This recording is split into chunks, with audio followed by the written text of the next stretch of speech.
Bwana Yesu asifiwe. Asante kwa ajili ya praise and worship. Bwana wabariki na watende mema. Asante hata kwa ajili ya kanisa, kwa ajili ya kukuja.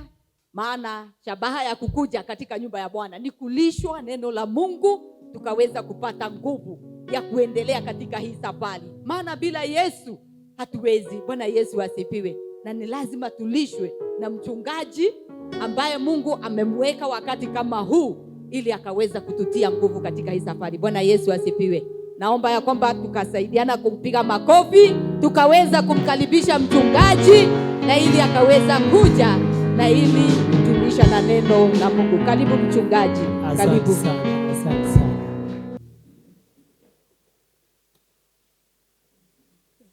Praise the Lord. Kanisa, Bwana asifiwe. Nawashukuru wote ambaye mmehudhuria siku ya ibada ya siku ya leo. Is not in vain. Amen. Naomba ya kwamba Mungu awabariki sana kwa sababu ya kuhudhuria ibada na kujitanisha pamoja na hili huduma. Najua ya kwamba Mungu ataendelea kuwatetea. Amen. Nashukuru kiongozi wa siku ya leo kwa sababu kuna mambo ametaja ambaye nilikuwa nimepanga kuyanena, na hii ni kuonyeshana ya kwamba whatever that I'm teaching today, it has been confirmed ya kwamba it is timely. Amen. Praise the name of the Lord. My theme today ni yale ambaye is in the book of Ephesians chapter number 6 from verses 13 to 18. Na wale walifika mapema tulisomewa hiyo, na nikashukuru sana kwa sababu it is timely. Amen. Neno la Mungu linasema kwamba do not usitupirie unabii mbali, lakini you test it by the Spirit of God. Na inapothibitishwa na watu wawili, mtu mmoja ama wawili, it is timely. It is the word of God. Praise the name of the Lord. So my theme today is whole armor of God. Whole armor of God. Yani, Bwana asifiwe sana. Whole armor of God ni kusema namna gani? Silaha zote za Mungu. Tujifishe silaha zote za Mungu. Praise the name of the Lord. And the reason Christians are advised to put the whole armor of God is to be able to withstand the wiles of the devil. Kwa nini tunaambia kwamba tujivishe silaha za Mungu, za kiungu, za vita za Mungu, ili tuweze kuepuka wakati wa majaribu wa shetani.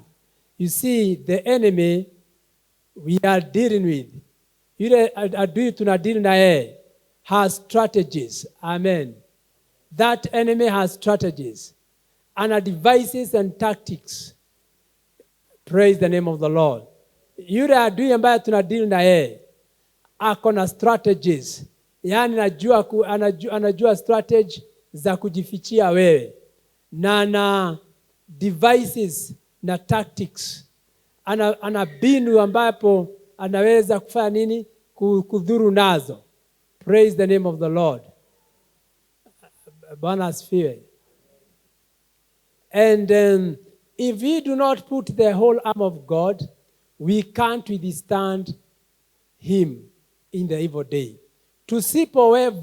Tusipojivisha silaha za Mungu, silaha ama the armor of God, ujue ya kwamba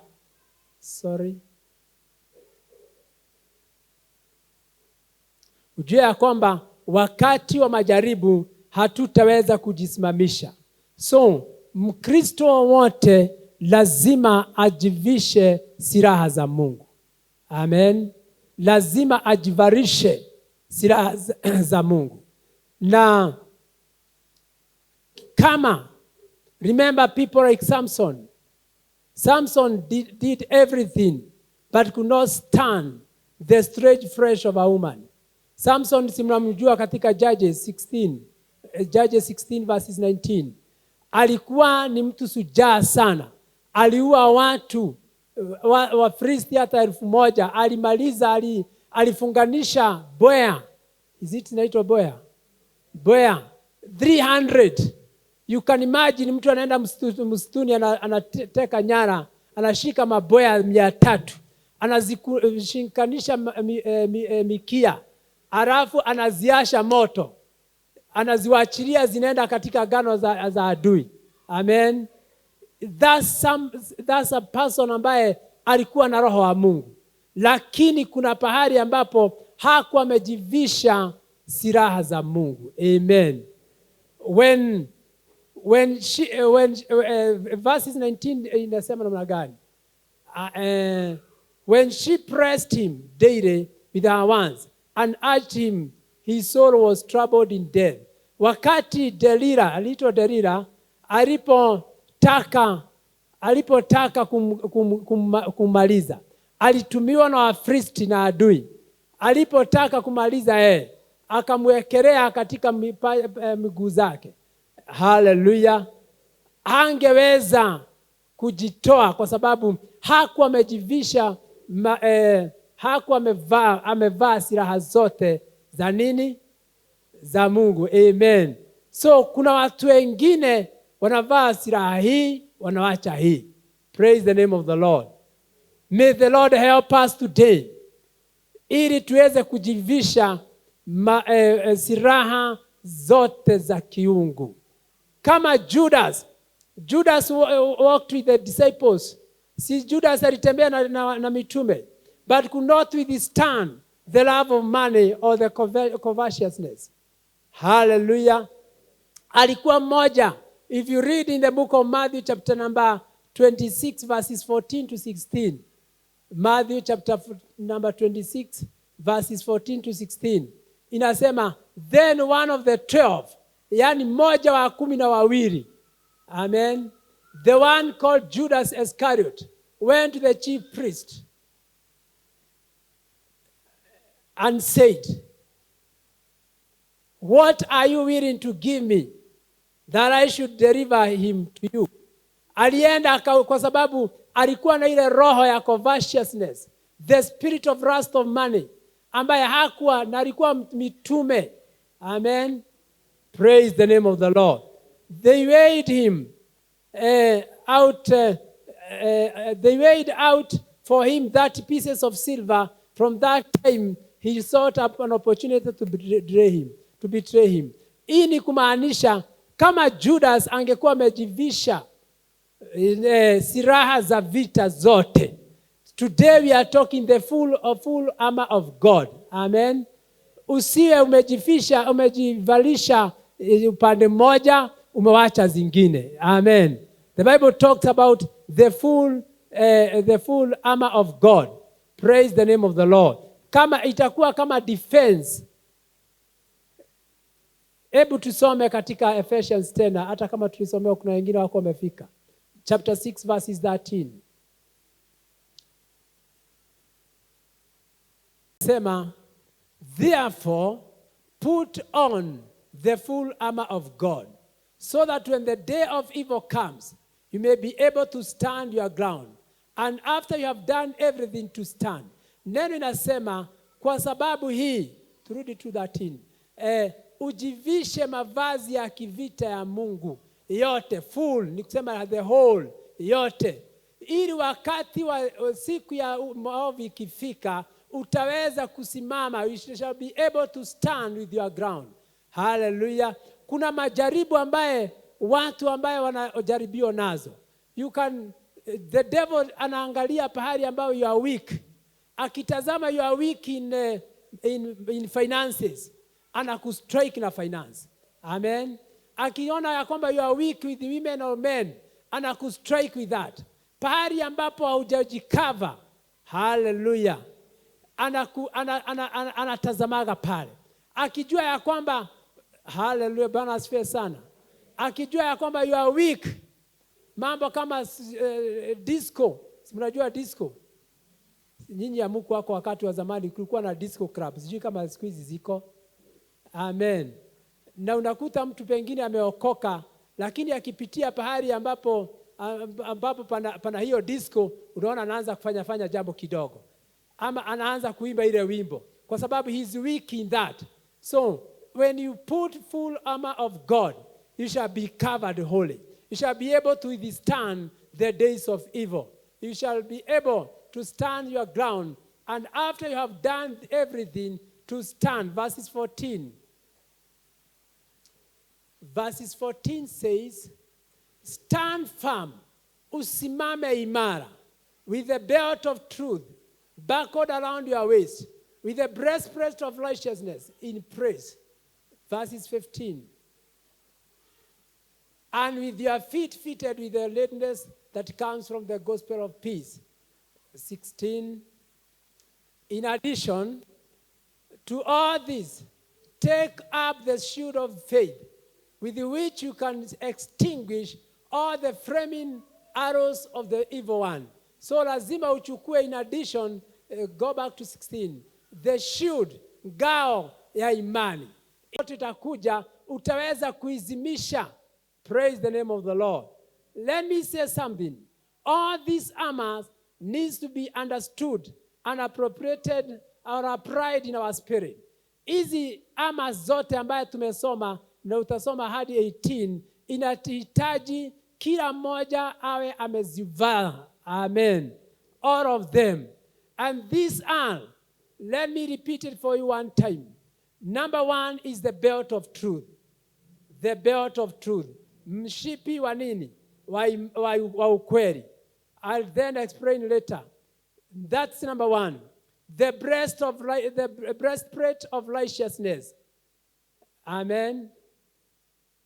Bwana asifiwe sana. Number one, nitaongea juu ya hizi vitu 6. The belt of truth.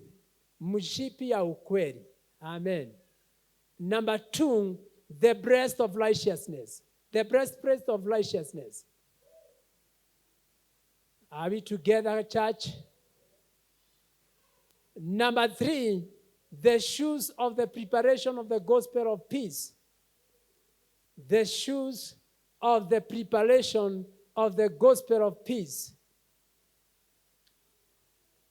That is number 3. Number 4, the shield of faith. The shield of faith. Number 5, the helmet of salvation. Kofia ya wokovu.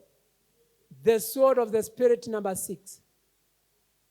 Hizi zote, all this, inapatikana kutoka kwa Yesu. It is the Lord Jesus Christ who is our number 1 truth, ambayo tumesema, our righteousness, our readiness for the gospel, our peace, our salvation, the author and finisher and object of our faith, our Prince of Peace, our sword and the word of God. Bwana asifiwe sana. Zote hizo silaha ziko na Yesu. And you only need to ask him. Hallelujah. Unahitaji tu kumuuliza. I know I'm a little bit quick. Lakini zote zimeandikwa pale katika Ephesians 6 from 13 to 18. Amen. Bwana asifiwe sana. Ninasema namna gani? Nimemalizia na kusema he's our sword and the word of God. Ujue ya kwamba in Hebrews chapter number 4, Hibrania mstari wa 4:12-13, the Bible says, the word of God is the sword of the Spirit. For the word of God is living and active, sharper than any two-edged sword, and piercing even to the dividing of soul and spirit, of both joints and marrow, and is able to discern the thoughts and intentions of the heart. Hii ni neno la Bwana. Na ndiposa imemaliza na nini? The word of God. Kwa sababu the word of God is living and active. So unapojazwa na neno la Mungu, unaposoma neno la Mungu, Neno nasema ya kwamba hiyo neno ni kama upanga ufanya nini? Ukatao kuwili. Amen. The word itself, it provides the power we need. Hilo neno peke yake. You can write that the word itself provides power. Kitu ya kwanza, neno ina provide ama inatupa nguvu. Unaposoma neno la Mungu, you are empowered. Praise the name of the Lord. The power that we need, it is in the word of God. Number 2, it contains every spiritual weapon. Number 2, the word of God. Number 1, nimesema it has the power that we need. Ina nguvu ambayo tunafanya nini? Tunazihitaji. Amen. Hallelujah kanisa.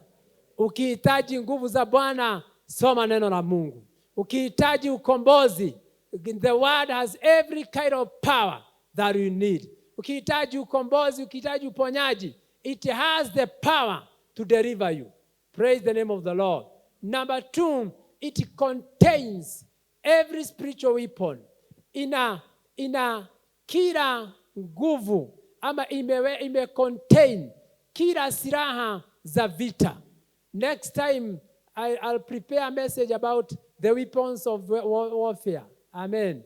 So, unaona ya kwamba hili neno la Mungu kilisoma, it contains every spiritual weapon. Kila silaha za kivita. Amen.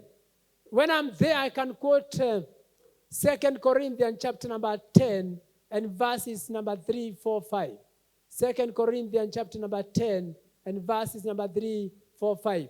But inasema, the weapon, for though we live in the world, we do not wage war as the world does. Okay, 4 says, the weapons we fight with are not the weapons of the world.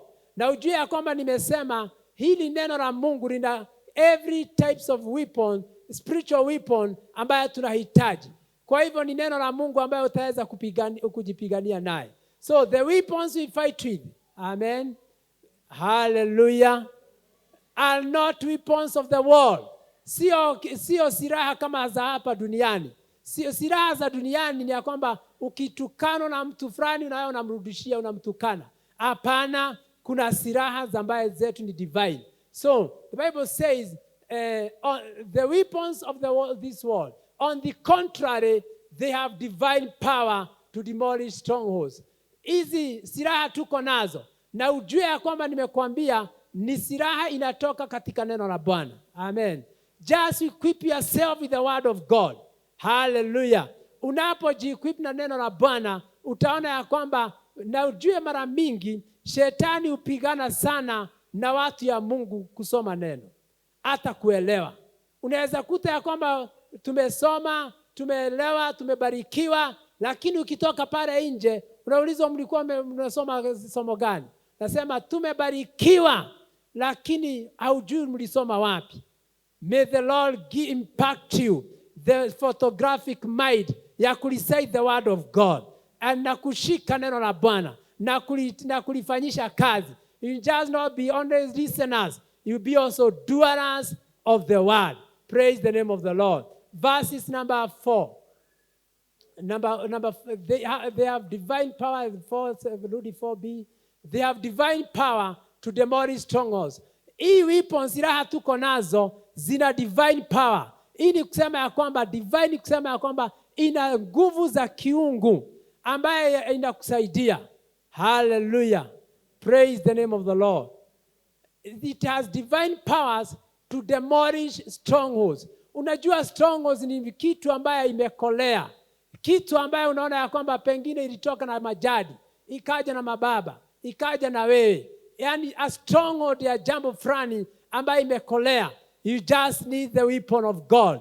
The weapon ambaye ni silaha za kivita. Praise the name of the Lord. Verses 5 says ya kwamba we demolish, katika kutumia hiyo silaha ambaye ni neno la Bwana. I said the word of God contains every spiritual weapon. So we demolish every argument and every pretension. Tunaharibu kila argument ni nini kwa Kiswahili?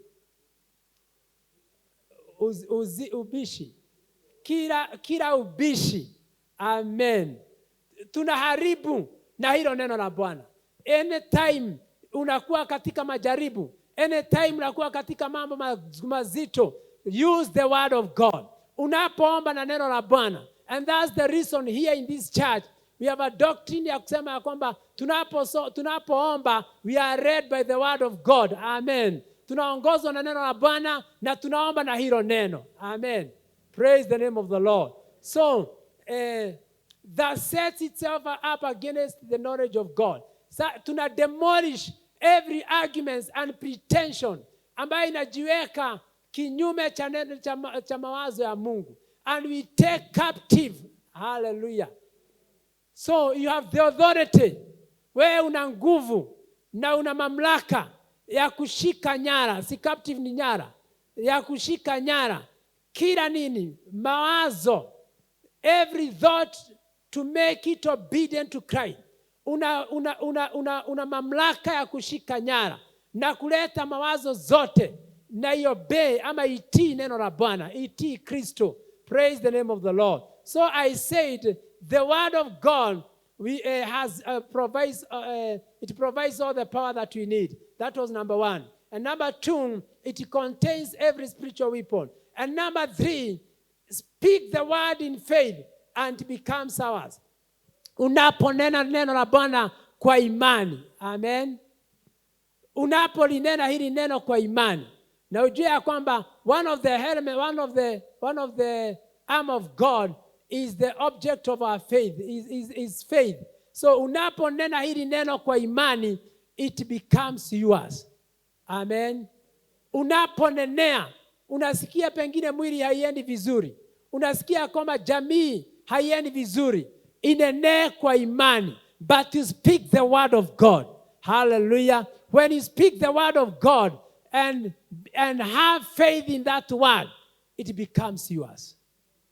Hallelujah. Kwa hivyo ninasema ya kwamba the word teaches us ya kwamba when we speak the word in faith, it becomes ours and it works for us. So everyone in this church and those watching at us, you must exercise the word of God. Hallelujah. Kama unataka kuendanisha na Mungu vizuri, lazima usome neno la Bwana. Amen. Wakati umekwisha. Wale ambayo unajua zamani tulikuwa tunagojea unabii kutoka barabarani, kutoka runinga, kutoka sijui wapi. Sasa unabii unatoka katika the word of God. Hallelujah. And you have to eat the word of God. May I quote in Revelation chapter number 10 and verses 9 and 10. Kitabu cha Ufunuo 10 na mstari wa 9 mstari wa 10. Ambayo inasema kwamba wakati malaika. So I went to the angels and asked him to give me the little scroll. Scroll ni neno la Bwana. Amen. Zamani the Bible ilikuwa inaitwa the scroll. Kwa Kikuyu ilikuwa inaitwa gekojo. Amen. Hallelujah. So John akaambia malaika ampatie ile the scroll. He said to me, take it and eat it. Hebu imagine ambia kwamba chukua neno ulikule. Amen.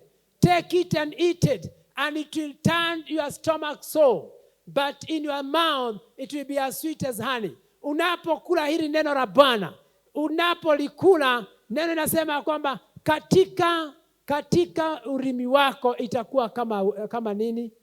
Kama asali. Lakini inapofika kwa tumbo inawashawasha. Kwa nini inawashawasha? Verse 10. The reason I took the little scroll from the angel's hand and ate it. It tasted as sweet as honey in my mouth. But when I had eaten it, my stomach turned to be sore. Hallelujah. Wakati anapolikula ilikuwa ni tamu kama asali. Lakini ilipoingia tumboni ikawa nini? Ikaanza kuwashawasha. So that aitapike. Hallelujah. The word of God. Unapokula neno la Bwana kuruhusu uende ukaprophesy to the many nations. Hebu enda verses 11. Verses 11. Then I was told, you must prophesy again. Amen. Unapolikula hilo neno, unaposoma neno la Bwana na utoshereke na hilo neno. Sasa neno inakwambia you must prophesy again about many peoples, kwa watu wengi, kwa mataifa, kwa makabila mengi na wafalme. Lakini hauwezi kwenda kuwahubiria bila kusoma neno, kula neno la Bwana. Amen. So when you speak the word in faith, it becomes yours. It becomes ours. Praise the name of the Lord. Tutaona haya mambo ambayo I want to go step by step. I may not finish today. Amen. But I want you to understand. Hallelujah. Tumeshika neno ya kwamba lazima tuikule. Hata nafikiri sijui ni Ezekiel chapter 3. Let's check Ezekiel chapter 3 verses 2 and 3. Ambaye naye aliambiwa Ezekiel, not Ezra. Yes, it is Ezekiel chapter 3 verses 2. Start verses 1. Start verses 1. And he said to me, Son of man, eat what is before you. Eat this scroll. Then go and speak to the house of Israel. Kwa hivyo nataka kusema, mhubiri wowote lazima awe akule neno. Are we in agreement, church? Praise the name of the Lord.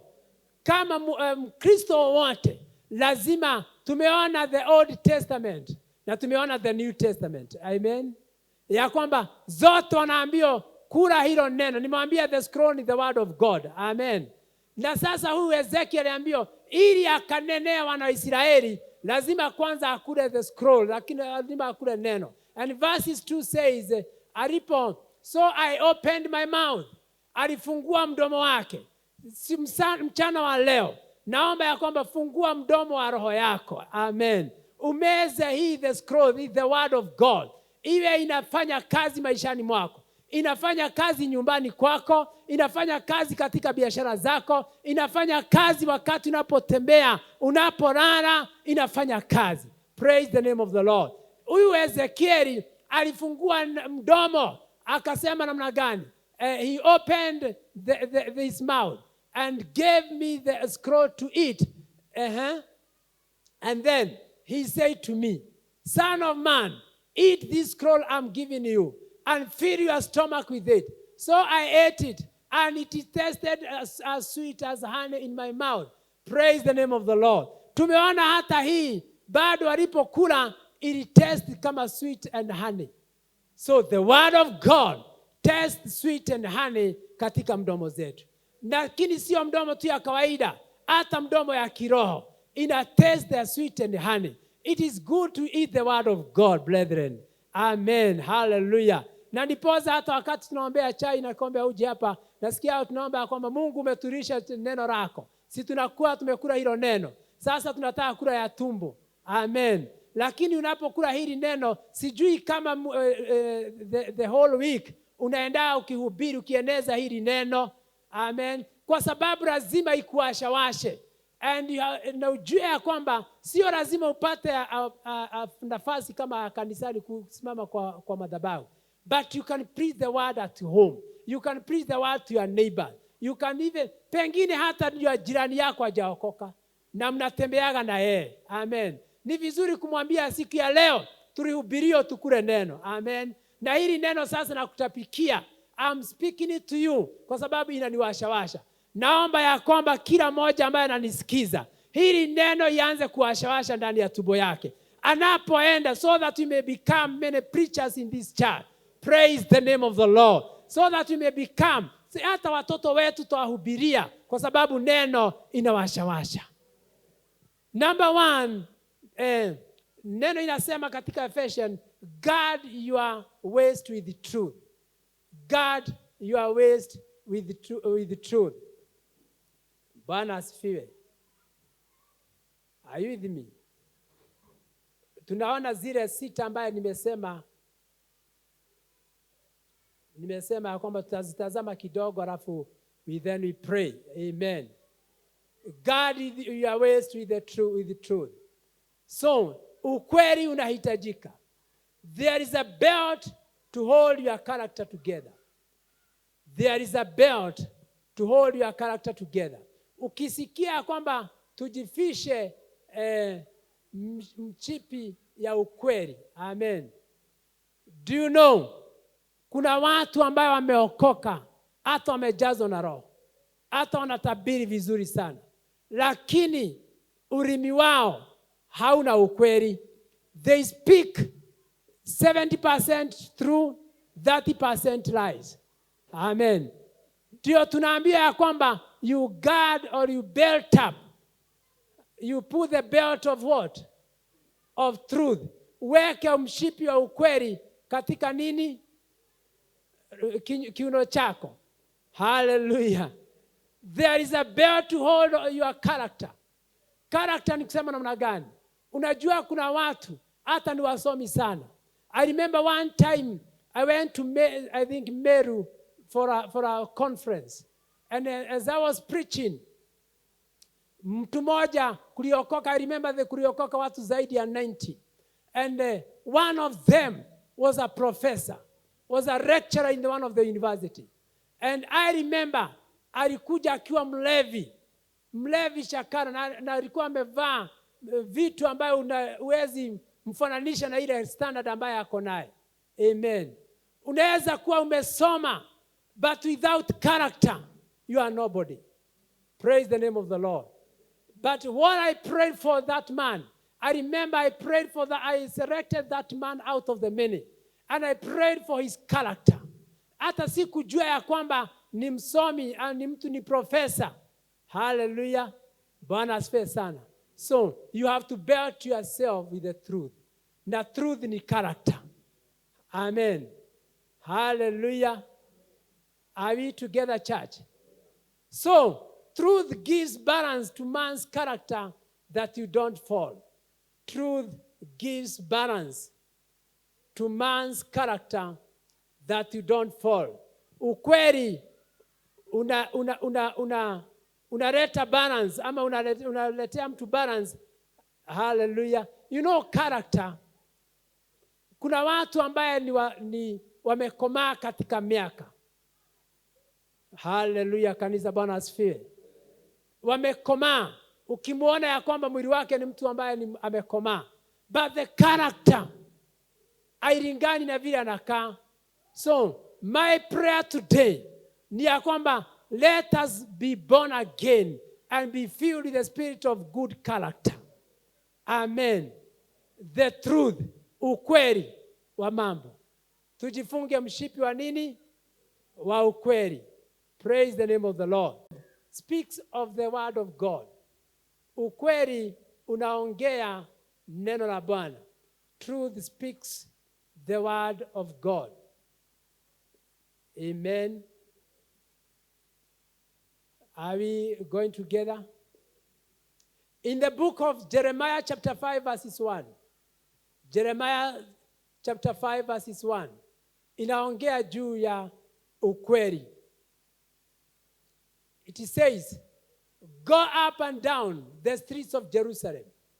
Yani Mungu anatumana, anasema uende chini na juu katika streets of Jerusalem. Look around and consider. Amen. Search through her squares. Utafute kila pahali. If you can find but one person, just one person who deals honestly and speaks the truth. Yani Mungu anatazama nakuta Jerusalem mzima haina angalau mtu mmoja ambaye ananena ukweli. Amen. Na ananena the one person who deals honestly and seeks the truth. I'll forgive this city. So God is looking for just one person. Ni nini taponya nchi yetu? He's just looking for a person, one person ambaye atanena ukweli na ambaye ni mwaminifu.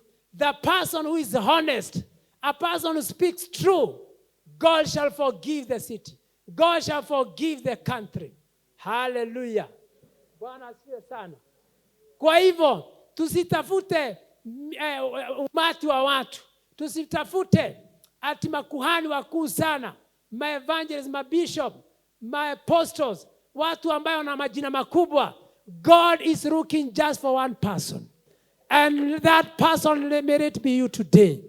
That you be speaking honestly and speaking the truth of the matter. Unaponena ukweli. Huyu ni Mungu alituma Isaya. Akamwambia Jeremiah. Akamwambia enenda, tafuta kila pahali. The streets of Jerusalem. Ukipata angalau kamtu kamoja. Amen. Hallelujah. God is asking us today in this church and those watching at us anywhere, whether you are honest, whether you speak the truth of the matter. Na ndiposa tunasema kwamba ujifunge kiunoni. Amen. Ukweli. Iwe kama mchipi.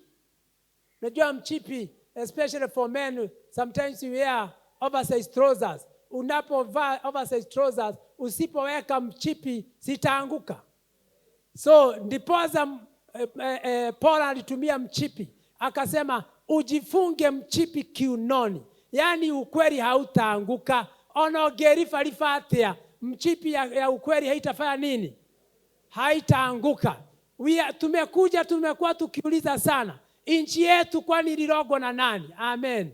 Mara tunachagua hawa, mara tunafanya hivi, lakini Mungu anahitaji somebody who shall be honest. Who shall be honest before God. Who shall speak the truth, but nothing else on the word. Hata ukisoma katika Proverbs chapter 23. Proverbs 23 nasema, buy the truth and do not sell it. Ununue ukweli na usiuze. Amen. Unaponunua ukweli, may the Lord help us today. May He convert us today with the spirit of truth from today. We buy it, tuinunue na tusiuze. Amen. And get wisdom, discipline and understanding. Lakini ukweli ni kununua. Hekima ni kupata, ni kupokea. Amen. Understanding ni kupokea. Hallelujah. Lakini ukweli lazima tununue. Si Mungu atupee dhamana ya kununua ukweli. Ili tunaponunua ukweli, tutaiweka kiunoni chetu. Hallelujah. Let me tell you, brethren, the devil looks for a particular weaknesses in us, as I had said. Shetani utazama just a particular weaknesses. Akijua you are weak in this, may the Lord help us to be bold and courageous like Joshua in all our sides. Kila silaha ambayo tutavaa, hatutapawacha mwanya wa weaknesses. Hallelujah. Bwana asifiwe kanisa. Unajua your weaknesses. Hata nasema watu wengi husema kwamba tazama, everyone has a weakness. But today I say this, every weaknesses, take the full arm of God. Ili iweze kuzima kila miale za hiyo weaknesses. And be courageous and be bold. Praise the name of the Lord. Hallelujah. Bwana asifiwe sana. Nimesema Shetani, the devil looks for a particular weaknesses in us. If it is not dealt with, he will wait for us and use it for destruction. Kama anapotazama just a particular weakness. Weakness ni nini? Ni udhaifu. Udhaifu kadogo. Pengine ni udhaifu wa ulimi yako ya kudanganya. Hiyo udhaifu kanapochanganywa na mambo zingine kanakomaa. And you see, the Bible says ya kwamba dhambi inapoingia inakomaa, na inapokomaa inazaa mauti. Amen. So, Shetani utazama just a loophole. Akiona ka weaknesses pahali anapenya pale. Amen.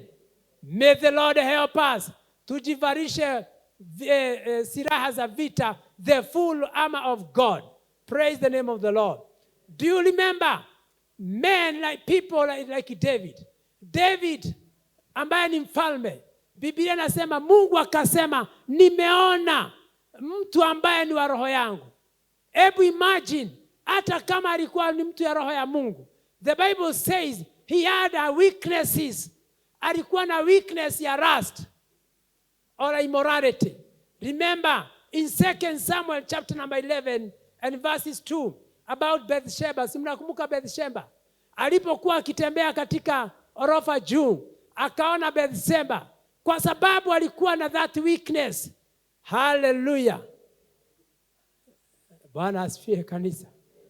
Because he had a weakness ya lust, na hakuwa amejivisha mavazi ya kiroho, mavazi ya kivita, na akaona yule mama akiwa uchi, and because this is the weakness, akavutiwa na ile udhaifu. Now what happened? He killed. Amen. Si aliua Uria. Bwana asifiwe sana. May the Lord help us. Let us seal, tuzibe kila weakness, kila shimo ambaye tunaona kwamba inatuletea shida.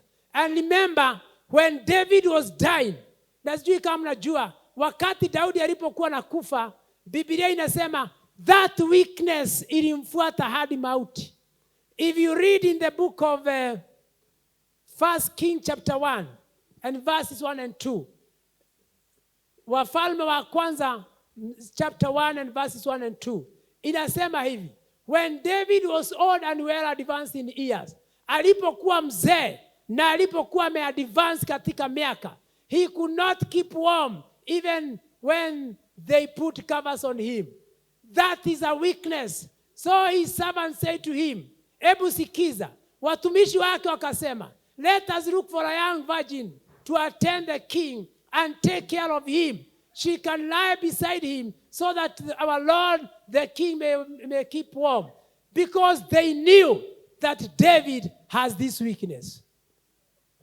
Do you see? When you don't deal with the weaknesses, when you don't put the full arm of God, shetani napata kamwanya. Si Mungu atusaidie mchana wa leo, ili kale kadhaifu ambaye tuko naye. I remember I taught about coming out of captivity. And coming out of captivity ni kuvaa mavazi ya kivita, ni kuvaa mavazi ya Mungu. The six gao ambaye tumepatio. And now we are dealing with number 1. Amen. Praise the name of the Lord. Another person shetani alipenya ni jamaa moja, alikuwa mtumishi wa kuhani aliitwa Elisha. Gehazi mnamkumbuka? Bwana asifiwe. Gehazi, it is written in the book of 2 Kings chapter 5 verses 20. Gehazi, the weakness aliyokuwa naye ni ya covetousness, ni ya lust of money. Yani bado alisema hivi. The man of God said to himself, alijinenea, akasema, my master was too easy on Naaman, this Aramean, by not accepting from him what he brought. As surely as the Lord lives, I will run after him and get something from him. Covetousness. That's an evil spirit. Praise the name of the Lord. Covet zile mali ambazo zilikuwa na Naaman. Do you know, let alone, aliambiwa namna gani? Ali-exchange pesa na ugonjwa wa Naaman. Amen. Unajua hata kuna wimbo, sijui kama ni praise and worship hapo alimbaga, I'm trading my sorrows. Inasema namna gani? He traded in. Amen. Mujifunze next Sunday mtaiba hiyo. Praise the name of the Lord. You have trade in uzima wake na ukoma. If you read that story ya Gehazi, wakati alipokurudi Elisha alimuuliza ya kwamba ulikuwa wapi? Akamdanganya alikuwa tu kwa nyumba. Akamwambia macho yangu yalikuona ulipokimbia kwa nani? Kwa Naaman. Sasa akamwambia ukoma wa huyo Naaman uipokee wewe na nini? Na familia yako. And you know, in chapter 7, wale wazee wanasemekana wenye ukoma wa 4 walikuwa ni Gehazi na watoto wake 3. Bwana asifiwe sana. So every weakness, na nipoza nikasema about the sins of iniquity. Do you remember? Praise the name of the Lord. Hallelujah. Bwana asifiwe kanisa. So, let's read the last one about the truth. How God anapoangalia particular weakness. In Colossians chapter 3 verses 5. I don't want to pump a lot of things today for you. Hallelujah. Colossians 3:5. Inasema put to death. Put to death ni kusema namna gani? Uwe. Amen. Put to death, therefore, whatever belongs to your other nature. Amen. Yale ambaye ni ya hapa kidunia. Do you know? Usherati ni ya dunia. Ulevi ni wa dunia. Uvutaji sigara ni wa dunia. Uchawi ni wa dunia. Amen. Sexual immorality, impurity, lust, evil desires and greed, which is idolatry, ni za hapa dunia. We have to put to death. Lazima uiue. Amen. Na kuiua ni ukanyagie chini na uizike. Hallelujah. So, yale ambayo unajua ya kwamba haujajifunika, you have not covered yourself, it is good to kill it, to put to death. Amen. Let me talk about number 2, the breastplate of righteousness. The breastplate of righteousness. Bwana asifiwe. Mkumbuke our theme comes from Ephesians 6, chapter 13 to what? To 18. The breastplate to righteousness. Hii inamaanisha number 1 ilikuwa nini? Guard the what? Of ukweli.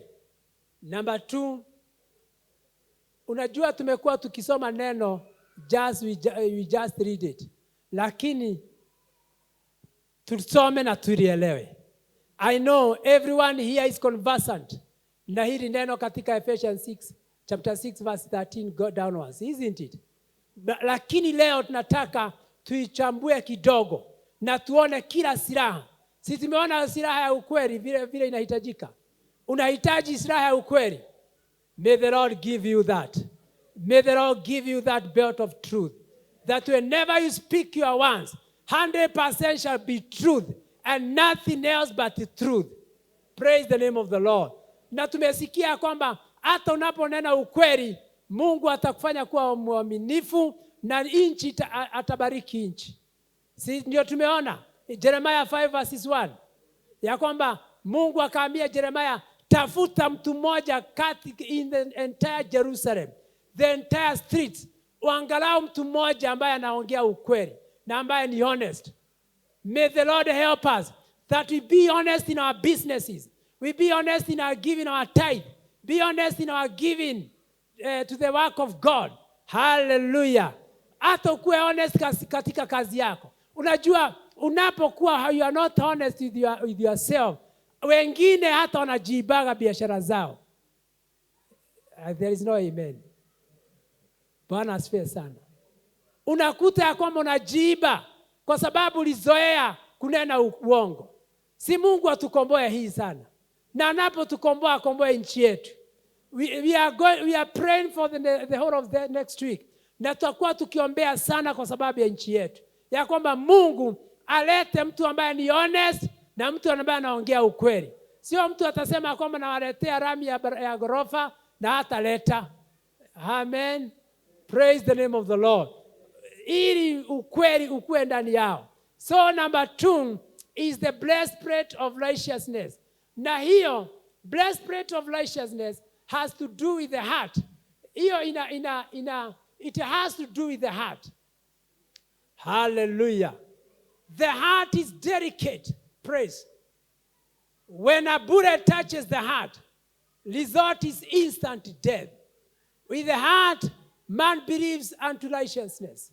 Kwa hivyo, unaposikia breastplate ya righteousness, ina deal na roho yako. So whenever you read that word, na kusikia kwamba ujivishe the breastplate of righteousness.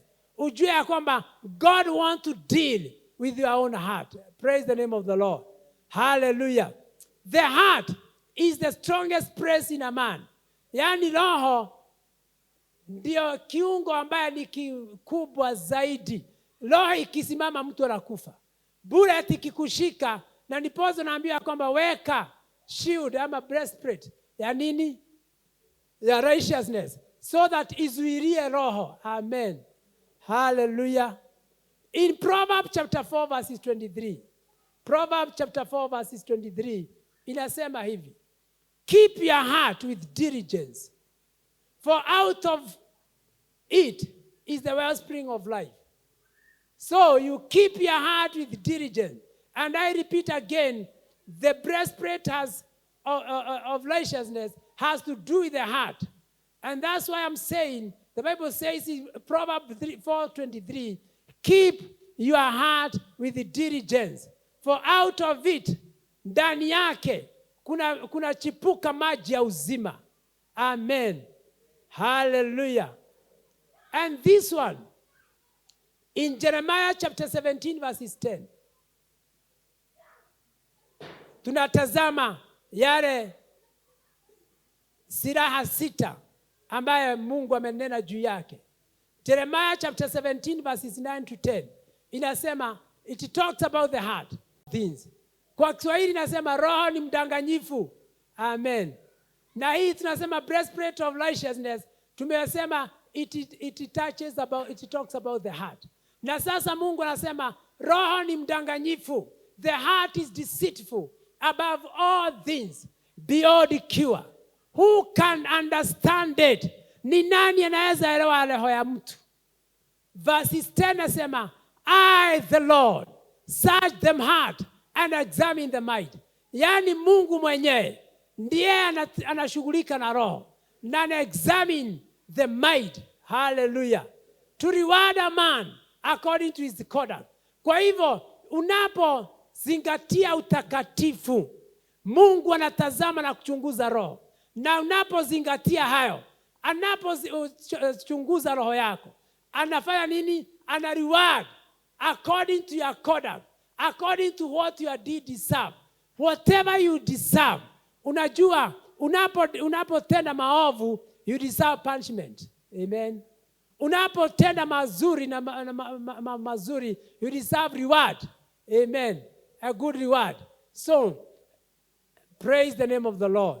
So, the Bible says, the heart is deceitful above all things and beyond cure. Si Mungu atengeneze roho zetu. Si Mungu tu ashughulikie roho yako. Hallelujah. Unajua, unapozingatia utakatifu, I think it's Psalms 45 verses 7.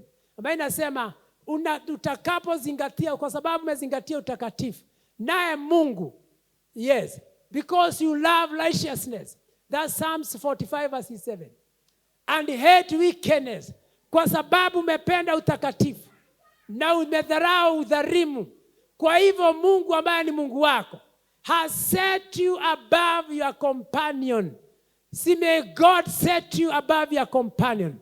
Those you do business together who are not righteous, may God set you above their companion. This is the word of God. Na nasema, he has set you above their companion by anointing you with the oil of joy. Oil ya furaha, mafuta,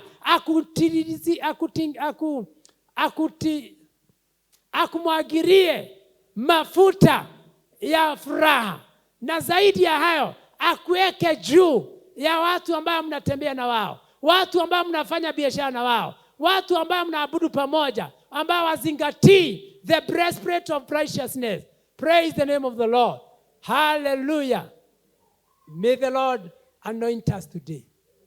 May the Lord anoint you today with that anointing to raise you, to set you above all your companion. You know, your companion, anaweza kuwa ni wale watu mnashindana biashara na wao, wale watu mnafanya kazi na wao, wale watu mnalima mashamba pamoja na wao. Lakini Mungu anapotembea, aoneshane ya kwamba amekuweka juu, above them. that you are respected woman and man. Hallelujah. Unajua kuna watu ambaye hawapewi heshima kwa sababu ya vile wamejiweka, kwa sababu hawazingatii utakatifu. Praise the name of the Lord. Kanisa hili tuzingatie utakatifu ili Mungu atuweke juu ya our companion. May the Lord raise me above my companion. Every other preacher, may the Lord raise me because of the righteousness. And may He do it to you and to you watching at us. May He raise you above your companion. May your business be separated from other businesses because of their righteousness. Na righteousness, utakatifu ni kusema unazingatia ukweli. Na ukweli ni kusema ya kwamba unafanya kazi ya Mungu vile inatakikana. You are righteous. You are righteous with everything. You are honest with everything that God has given unto you. Unajua sisi kila kiungo zetu ni cha Mungu. Na kila kazi ambayo tuko nayo ni Mungu ametupea. Chochote that you have belongs to God. And God just needs just a little of it. Ili aone ya kwamba unazingatia utakatifu.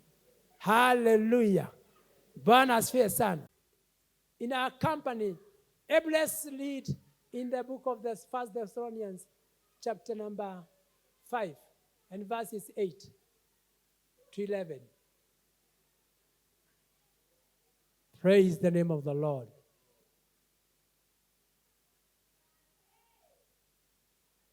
But since we belong to the day, let us be self-controlled, putting our faith and love as a breastplate and the hope of salvation as a helmet. But since we belong to the day, let us be self-controlled, putting our own faith and love as breastplate and the hope of salvation and the helmet. Verses 9. For God did not appoint us to suffer. Mungu hakuchagua wewe ili uteseke. Na kutumikia Mungu sio kuteseka. Amen. To serve God, you don't need to suffer wrath, but to receive salvation through our Lord Jesus Christ. And verses number 10. He died for us, so that whether we are awake or asleep, we may live together with Him. 11. Therefore, encourage one another and build each other up, just as in fact you are doing. Hii ni kumaanisha, unapozingatia the breastplate of righteousness, it goes with love and faith. Tumesoma hivyo? Na sasa upendo itafanya you encourage one another and build each other. Hallelujah. And especially this time, ambapo mambo imekuwa magumu, ambapo kumekuwa na mashida mengi, ambapo kila jambo, biashara zimeenda chini, wa familia wengine wamegonjeka, mambo imekuwa magumu, kazi imeisha. You have to encourage one another. Praise the name of the Lord. Lazima to encourage with love, na kwa upendo na amani. Hallelujah. Praise the name of the Lord. Niseme namna gani? Kama Joseph, the son of Israel in Genesis 39, hiyo pengine waandike utasoma yote. Kama he maintained righteousness and he maintained love and faith that kept him waiting for 13 years to become a prime minister. Joseph, ujue ya kwamba alimaintain utakatifu. Remember there was a time he said, aliposhikwa na yule mama, akasema ya kwamba, can I do evil? Nifanye nini? Nitatenda maovu. Hii Kiswahili inaleta shida. Nimkosee Mungu. Amen.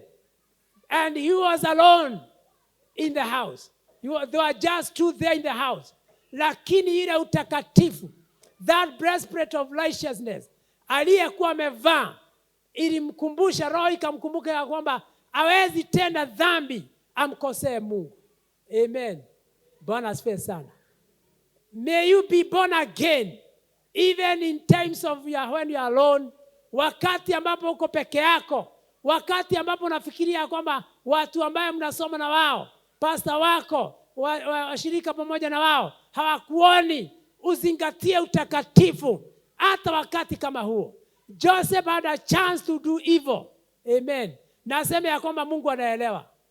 Unajua watu wengi wanaingia katika majaribu na katika mambo maovu wakisema ya kwamba hata Mungu anaelewa. God does not understand when you are doing evil. You must put on the breastplate of righteousness or the whole of your life. Na hiyo righteousness, it sustained Joseph hadi akagojea miaka 13 gerezani. Amen. Kuwa prime minister. Wewe pengine ni siku moja umejaribiwa, ni miezi miwili umejaribiwa, ni miaka chache. Joseph alikuwa miaka 13. Mwingine ambaye alikeep righteousness ni huyu na Daniel. Daniel also kept righteousness and sustained him in the lion's den. Hii utakatifu. Alisema hata inamia mfano ya mfalme, hata tenda kinyume cha mambo ya Mungu wake. Amen. Aka maintain. Bwana asifiwe sana. Na wakati alipofanya hivyo, Mungu alimtetea. Aliingia naye hata katika in the den of lions. Amen. Siweri Mungu akuteteage hata wakati uko katika shidani. Wakati ambapo uko katika mambo magumu, usiseme ya kwamba Mungu anaelewa. Praise the name of the Lord. Hallelujah. Because of time, tutaona zile zingine 3 next week. But the word here is Psalms 45:7. Psalms 45:7. Tumelisoma. Amen. Tumesoma juu ya mambo mawili. The belt of truth and the breastplate of righteousness. Amen. Praise the name of the Lord. Kanisa, did you get something? Hallelujah. Tumesikia ya kwamba kwa maana umependa utakatifu. You have loved righteousness. Even Hebrews chapter 1 verse 9. Kwa maana you have loved righteousness and hated wickedness. Na umedharau. Kuhate ni kudharau. Umechukia udhalimu. Therefore God, your God, has set you above your companions. Companions ni wale ambao mnakaa na wao. Sipakawe tofauti kati ya wewe na ile kusanyiko mnatembea na wao. Kukawe na tofauti. Yaani tofauti sio tofauti ya kidunia. Tofauti ambayo Mungu atakupaka mpako. That whenever you walk together, whenever you are working together with your companion, you shall have favor.